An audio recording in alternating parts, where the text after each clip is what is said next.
দর্শক দেখানোর চেষ্টা করছি শিক্ষার্থীদের যে তোপ, সেই শিক্ষার্থীদের তোপের মুখে পড়েছে ঢাকা ৮ আসনের শাপলাকলি প্রতীকে জামাত সহ 11 দলীয় জোটের যিনি প্রার্থী রয়েছেন নাসির উদ্দিন পাটোয়ারি, তিনি কিন্তু এই মুহূর্তে এখানে এসে শিক্ষার্থীদের যেই তোপের মুখে কিন্তু রয়েছেন নাসির উদ্দিন পাটোয়ারি। আমরা কিন্তু সরাসরি সেই চিত্র সরাসরি ফেসবুক পেজের লাইভে কিন্তু আপনাদের দেখানোর চেষ্টা করছি। এখানে একটি উত্তাল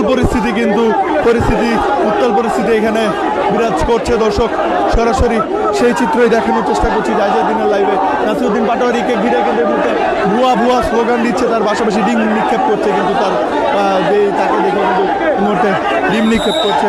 এবং এই মুহূর্তে পুলিশও কিন্তু এই মুহূর্তে সতর্ক অবস্থান, এবং পুলিশ কিন্তু একসঙ্গে যাওয়ার চেষ্টা রয়েছে।